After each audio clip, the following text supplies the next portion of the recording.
Të nderuar miq të tërësisë, vazhdojmë tutje me emisionin në 104.1 tek mysafiri në studio. Do të flasim për rezultatin e zgjedhjeve të së dielës apo mbrëm, ku këto rezultate ishin diku mund të themi të befasishme për një pjesë dhe diku për një pjesë që ishin të pritshme, por ajo që mbetet më diskutuar është rezultati i zgjedhjeve, të cilat qeverinë tashmë pothuajse kanë diktuar në forma të votës, sepse tashmë dihet kush ka shumicën dhe kush mund ta bëjë. Mirë po, kush është humbësi dhe pse ka shumë diferencë për të rikthyer përsëri Albin Kurti pas zgjedhjeve të 2021-s, atëherë mbetet të diskutuar bashkë me profin e nderuar Adi Beqiri. Përshëndetje, mirë se erdhe. Përshëndetje për juve, faleminderit që më keni këtu. E diskutuam edhe në bisedë private, kemi pritur sigurisht që të fitojë lëvizja vetëvendosje, por jo të rikthehet në formatin e 2021-s ose po gjatë që do të kalojë edhe atë rekord. Pra një fitore historike e lëvizjes vetëvendosje, kështu tha dhe kryeministri në detyrë, lideri i VV-s Albin Kurti. Ashtu është, sikur shumë nga ne kemi parapo me një farë mënyrë që do të kishte rritje, si që quajon një rritje të lehtë lëvizjes vetëvendosje, po definitivisht jo një rritje në këto përmosa. Në një skenar minimal, personalisht e shifja një rritje të diku 44%. Optimali, thoja unë, do ishte diku 45-46%. Ndërsa maksimali tavolin që unë e parashikoja ishte 47%, po që do arrinte 49.3 sa është aktuali, dhe që me gjata do kaloj 50%. Këtë nuk pa ka marrë menja se do të ndodhë. Për mua ishte parashikueshme rritja e vetëvendosjes, sepse ta them kështu në gjuhë figurative, knockdownin kryesor që Albin Kurti ja dha opozitës ishte pas moskrijimit qeverisë në raundin e parë. Pra, momenti kur u propozu Glauko Njufca dhe momenti kur, si që kemi diskutuar më herët, kur ishin në tavolin diskutimet për marrëveshjet ndërkombëtare, për bugjetet lokale të disa komuna, po gjithashtu edhe për bugjetin kosovar, dhe reagimi i partive politike, për mua ishte, si ta them, goditja më kruciale, më kryesore që ju bën këtyre partive opozitare, e përpasoj, pra ato e kanë një rezultat çfarë e kanë. Pa dyshim se ka pas arsye ndryshme, mirë po Albin Kurti, megjithatë partia vetëvendosje, po sigurisht me Albin Kurtin, kanë arritur që gjithë atë narrativ e cila u brymos, edhe besoj me të drejtë gjatë verës, se bllokues kryesor ishin pra aktorët, vetëvendosja, duke propozuar Albin Haxhiu mbi 50 herë, me propozimin e kandidatit të dytë, ose kandidatit për mandatar të dytë, aty arriti që ta luaj lojën mjaft mirë dhe kështu partitë opozitare humbën shumë, sepse u shitën me një farë mënyre, me të drejtë spaku pjesërisht, ose jo në publik si bllokuesit kryesor.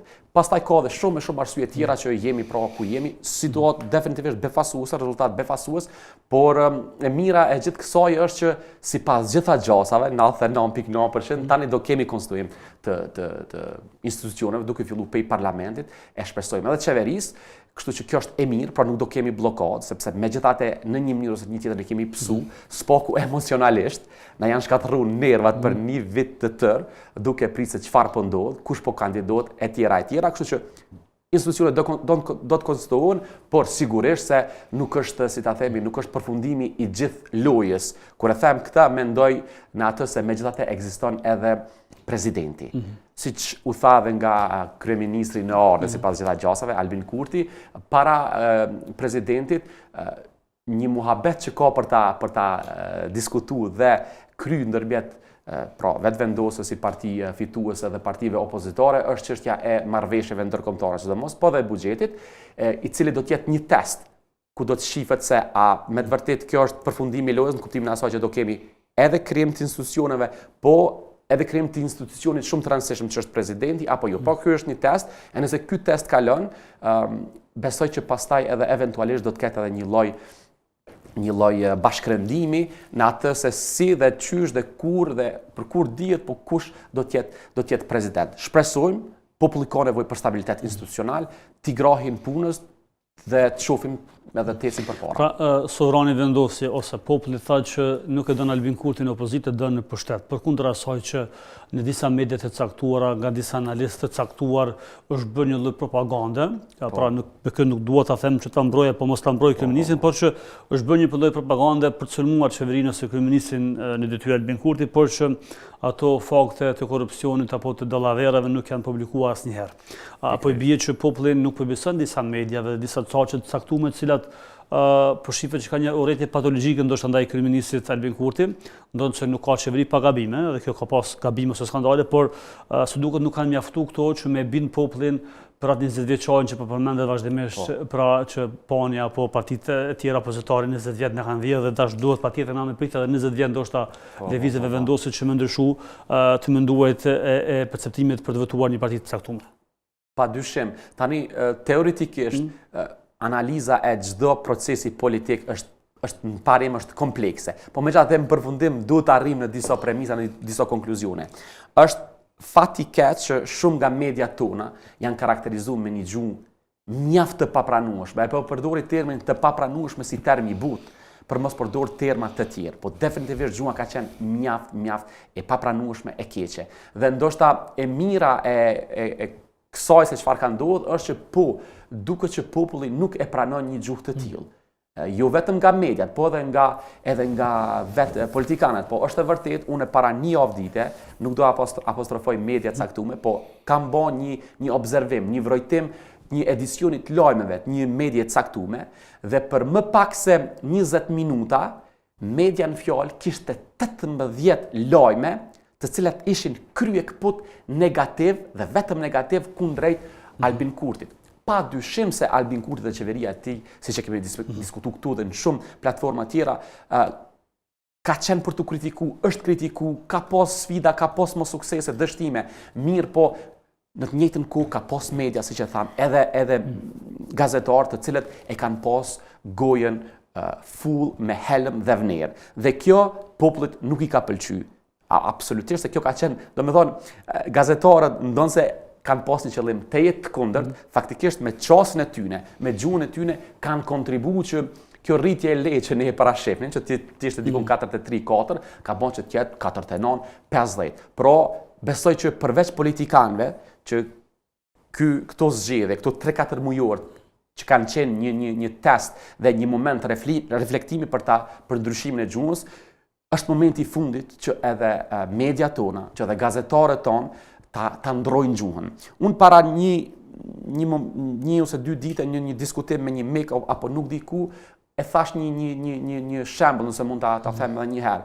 Punoja në Bon Still në vitet 2005, 6, 7, 8 dhe ndërsa bisedoni me disa nga oficerët në Bon Still amerikan, aty në interesante se si ishte gjendja e mediave në Kosovë dhe në Shqipni. Nga se bëj fjalë për shqiptarët në të dy anët e kufinit, dhe unë më kujtohet, nuk e harroj asnjëherë, me shumë dëshirë dhe me shumë qef u përgjigja duke thonë që ndryshe nga ata në Shqipni, sepse në atë kohë, sidomos në atë kohë, po vazhdon të jetë, media në Shqipni karakterizoheshin me një gjuhë që është te jetë fyese, një kakofoni, nuk di se kush po fliste paren.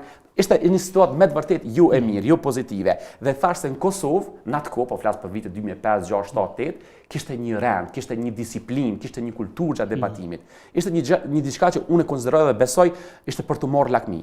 Por për fatin të keq, 15-20 vite më pas, do me thonë tani në 2024-2025, shumë nga media tona kanë arrit në këtë pikë me të vërtet krijohet një situatë të jetë negative. Kështu që shpresoj që edhe mediat, udhëhecësit e mediave, t'jenë më të rrept edhe karshi atyne të cilët ata ftojnë. Sigurisht se e drejta e shprehjes është e drejtë universale dhe duhet të aplikohet, zbatohet ndaj secilit, por në të njëjtën kohë ekziston edhe një kod etiko-moral mbi atë se çfarë mund thuhet, si mund thuhet e të tjera. Kështu që shpresoj që këto zgjedhje, ky rezultat tjetë edhe një reflektim për ata gazetarë, e ne i dim, janë shumë nga ata që i dominojnë disa media kryesore nacionale, që të reflektojnë dhe të hekin terma për shembull ndër termet kryesore që jam i bindur sepse edhe unë kam pas diskutime me miqe, me dashamirë, familjar, një ndër termat që kanë injatos, kanë indinju shumë edhe pa përcaktuarit deri më dje, ka qenë termi Albini njeri Sërbis, Albini rusofil. Terma definitivisht pa bazë, terma që jo vetëm që shkaktojnë, siç po shihet, si ta them, konsekuenca politike, po dhe krijojnë përqarje definitivisht të paduhura në mes të popullit. Pra, deri më tani kemi disa rezultate, pra preliminare të KQZ-s, të di që kemi edhe shumë kutija nga diaspora, pastaj edhe në ambasada apo në konsulata kështu me radhë, por ajo që shifet pra është 49.3% apo po i bie 50% në fakt, që i bien pas lëvizjave vendose 56 deputet. E kemi PDK me 23 deputet, momentalisht me 21%, edhe kena LDK në cila ka 13.17%, 15 deputet, që është një disfat e lidhjes demokratike e Kosovës pas reformave që janë bërë dikur, nëse mund të quajmë reforma nga Abdëgjiku pas orës së tij në krye të partisë, pasi që dha dorëheqje Isa Mustafa dhe klani i vjetër i LDK-s që është akuzuar për dështimin e kësaj partie, por që si duket edhe klani i ri brenda LDK-s nuk është që po e ri me këmbë, në fakt në herën e parë pra e ri me këmbë me 6 apo 7% më shumë, por pra bie aty ku ishte me Isa Mustafa. Këtë rast të gjithë fituan përveç LDK-s. Ashtu është, LDK-ja fatkeqësisht ka qenë ndër akteret politik të cilët ja dhanë vetës komoditetin të mos përcaktoheshin, as me ata, as me këta. Mirë po, unë besoj që ne në momentin kur ata duhet të përcaktoheshin, pra para disa muajve, ne ishim në atë kohë kur LDK-ja dhe çdo parti politike kishte nevojë të përcaktohej. Besoj se ka bën një gabim fatal, dhe kjo mund të faktohet tani, po shihen pasojat, në mospranimin e ofertës, të cilën ata e shihnin si një ofertë disi fyese, po megjithatë nuk ka qenë fyese, ka qenë momenti shumë i dur për ta pranuar. Dhe mospranimi i saj ka pru LDK në këtë pikë.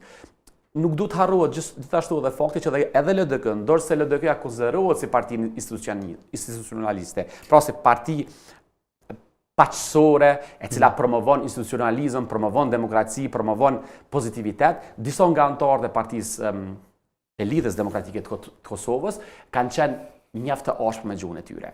Dhe besoj se një nga paraqitjet mediatike, me konkretisht një nga prononcimet e njërës prej anëtarëve kryesorë të Lidhjes Demokratike të Kosovës kanë ndikuar shumë në rezultatin e votave. Ajo ka qenë Hikmete Bajrami, ndonse është nxjerrë pa nga konteksti. Flisën serbe këtë fjalën.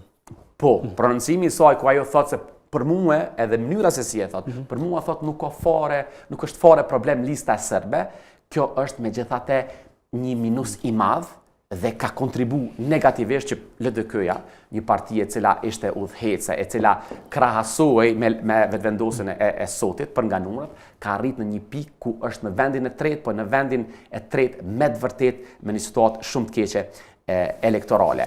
Pra, mos përcaktimi i LDK-s, mos pranimi i ofertës ka bën që ajo të jetë në këtë pikë ku është. Po shpresojmë që ndoshta tani është momenti që edhe LDK-ja të reformohet, sepse nuk është vetëm qëllimi që të ndërrohen një kryetar partie ose disa, si ta themi, pjesëtar të si quhet ai këshilli i LDK-s.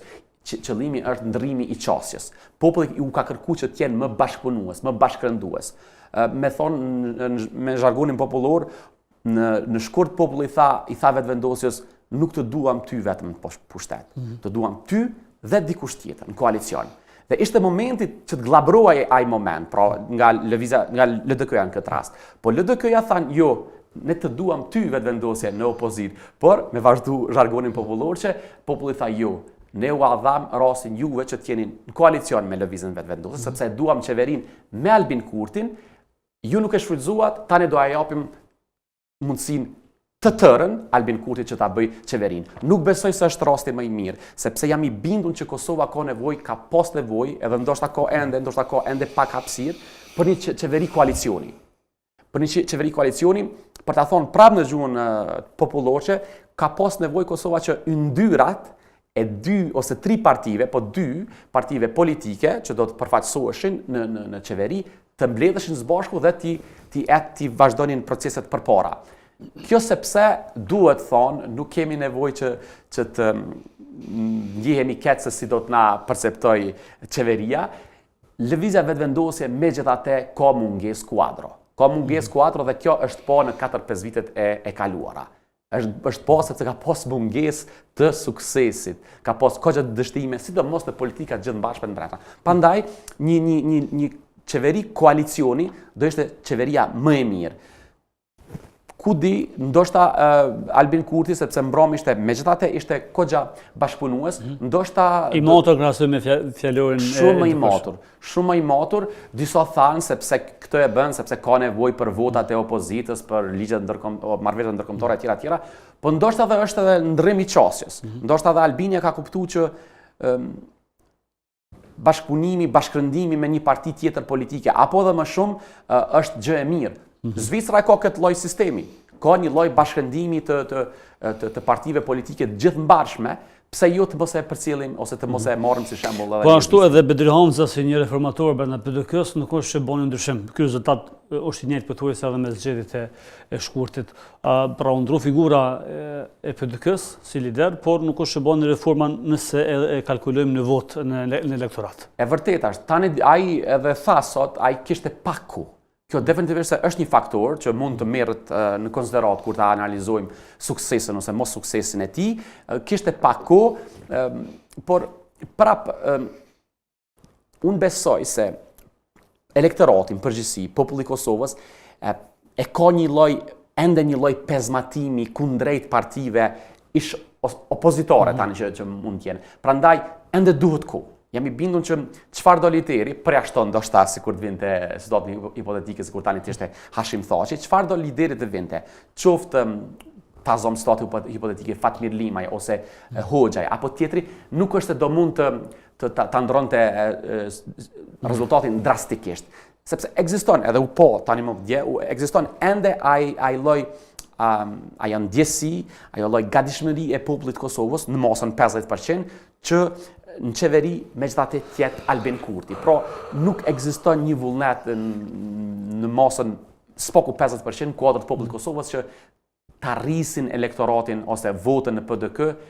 as më pak në LDK. Por, pavarësisht se kush kishte ardhur, edhe dikush tjetër sikur kishte qenë kryetari i partisë PDK-s. Vështirë për ta rimë këmbë. Shumë vështirë. Kemi nëse mund të themi edhe një problem tek Alanca për armërinë e Kosovës, e cila së duket dalgadal do të ketë sfidën e nismës socialdemokratët e Fatmir Limajt po të ballafaqohen me problemin e pragut zgjedhor.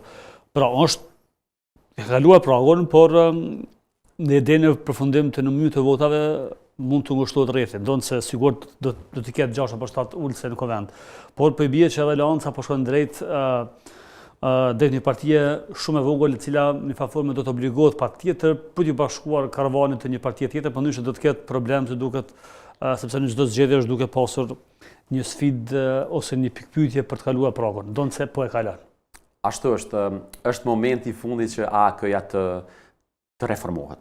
Dhe reformimi mund të merr trajta të ndryshme. Kur mendoj në rënien e AK-s, që ka qenë megjithatë pak a shumë e pritshme, mendoj në liderin e AK-s, kur mendoj në liderin e AK-s, mendoj se ai ka qenë një ndër 3-4 personat kryesor, gjuha e të cilit ka qenë me të vërtet e vrasht kashi liderit të vetëvendosjes. Dhe në këtë drejtim, reformimi i AK-s s'paku në këtë drejtim duhet të jetë cilësor. Po nuk është vetëm kjo. Siç dihet, AK-ja ende konsiderohet dhe është parti regionale, parti lokaliste. Dhe reformimi duhet bëhet në atë mënyrë që ta zgjeroj bazën e saj. Nëse hipotetikisht do pyetesha se çfarë do duhet bënte në kuptimin konceptual AK-ja, unë besoj se do duhet bënte më shumë nga ajo çfarë thotë se është. Ajo më thon ta paraqes veten si një parti konservatore. Nga një herë ju referohet fjalëve si zoti, kombi, shtëpia, këto lloj gjanash që janë terma që i karakterizojnë kryesisht partitë popullore, konservatore, mirë po këtë e bën vetëm në çaste të caktuara.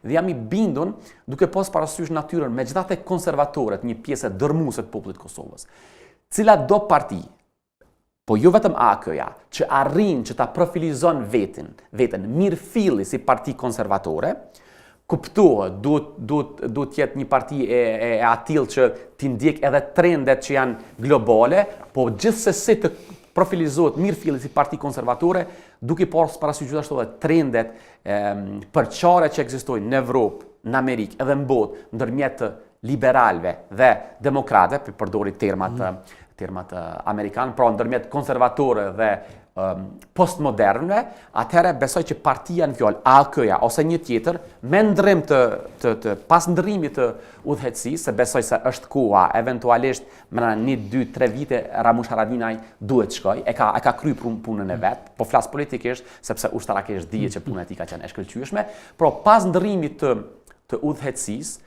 të reformave ndryshme strukturale, reforma sa i përket konceptualizimit si tillë duhet bëhet në atë mënyrë që të profilizohet nëse don që eventualisht ta ruaj soliditetin partijak, të profilizohet si parti konservatore. Jam i bindur që ka shumë nevojë Kosova për një parti konservatore sepse zotën edhe LDK-ja, e cila proklamon edhe në gjuhën popullore livdohet shumë me faktin që është pjesë e partive popullore evropiane, mirë po ata i kanë ikë ka kohë tani më i kanë ikë ides, zemrës, frymës konservatorizmit. Tek liderja AKS që nëse mund të themi thoni za është lider shpirtëror i AKS, dhe mendoj që këto vota bën gjitha në kurriz të tij dhe të vëllaut të tij.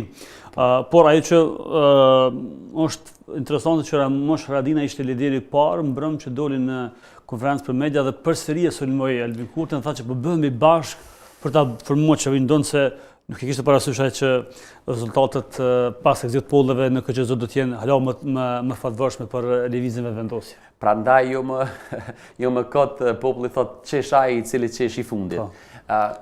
Edhe mbram, edhe momenti i mbramshëm që sapo e citove ishte moment që shpërfaq edhe një herë atë një lloj mospëlqimi për mos ta quajt urrëtie të Ramush Haradinajt kundrejt Albin Kurtit. Prap, Albin Kurti definitivisht është i kritikueshëm, por përdorimi i termave të tillë nga ana e Ramush Haradinajt e çojnë në këtë rezultat. Dhe nëse vazhdon, atëherë rezultati do të jetë edhe më i keq. Kështu shpresoj që ai eventualisht të reflektojë dhe reflektimi të jetë në atë mënyrë që në mënyrë tranzicionale t'ua delegoj partinë gjeneratave tjera, dikuj tjetër, edhe kështu ta përmbyll mirëfilli karrierën e tij politike. Dhe besoj se ndoshta një hap i tillë, një çështje e tillë do të bënte edhe partitë e tjera që do ishin në pushtet, në një tarme të afërt ose të mesme, më gjeneroze kundrejt tij dhe pse jo ndoshta me një tarme edhe t'ia jepni edhe pozitën e presidentit.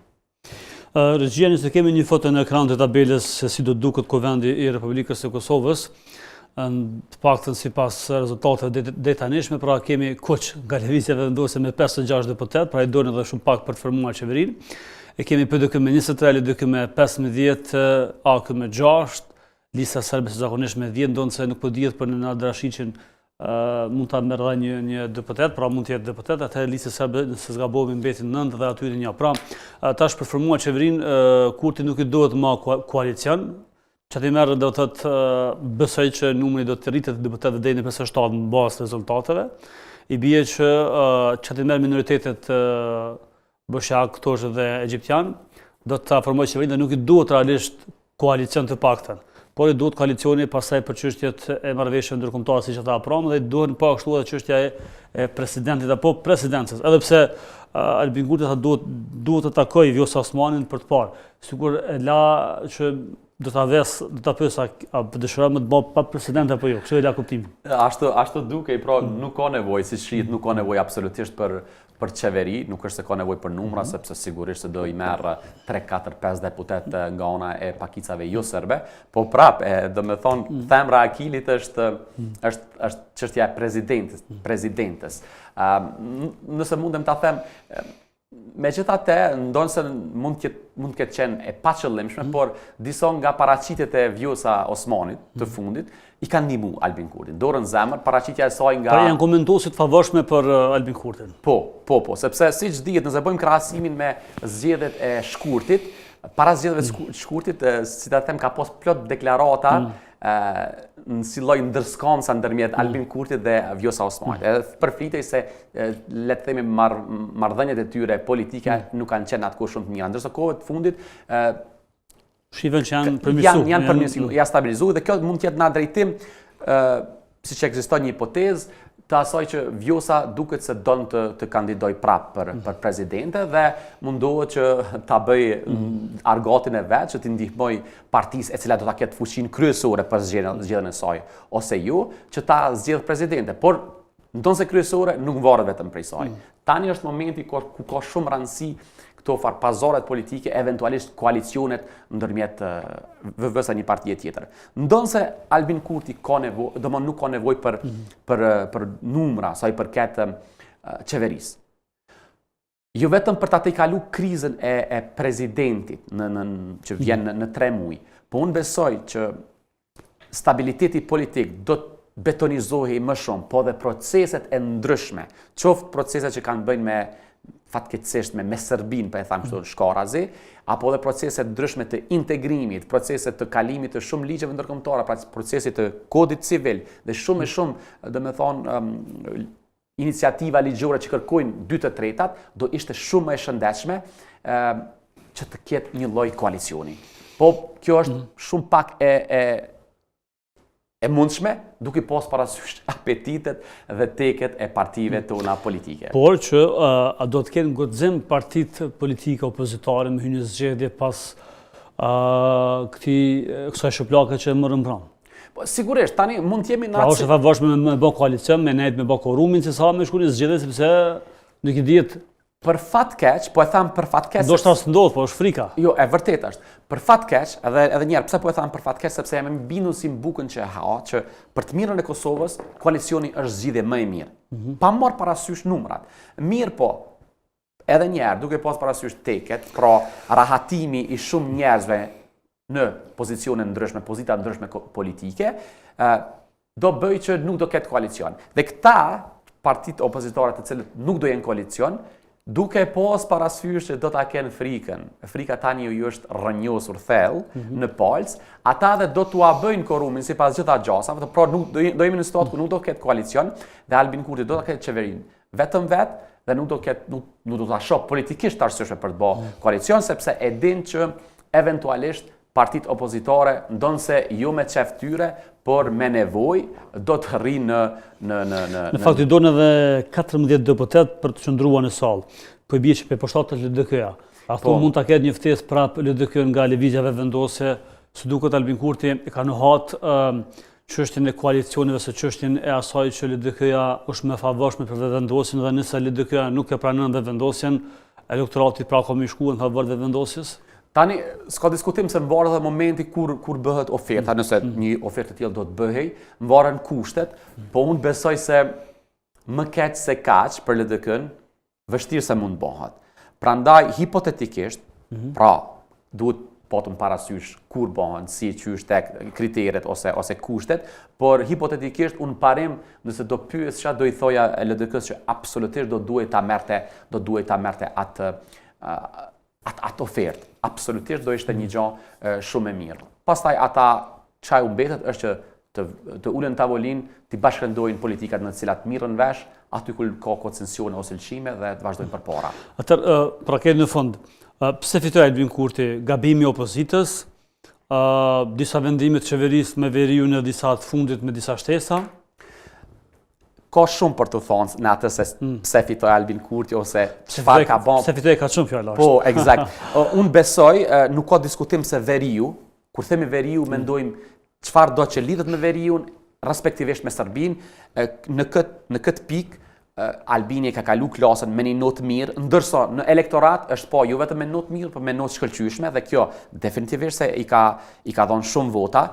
S'ka diskutim se një pjesë e caktuar të elektoratit të Kosovës, arsyeja që kanë bën ata që ta votojnë vetëvendosur ka të bëjnë gjithashtu edhe me politikat të mirëqenies sociale. Më konkretisht shtesat, paratë ndryshme, tollat e ndryshme që janë dhënë qoftë në baza mujore, por qoftë edhe këto në baza vjetore, pra në fund vitit po e quaj këto. Këto janë dy elemente sa i përket asaj qeverisë së Albin Kurtit që kanë bën që populli ta doj ende në pushtet. Por nuk janë vetëm të bamat e Albinit, janë edhe të bamat ose të mos bamat e partive opozitare.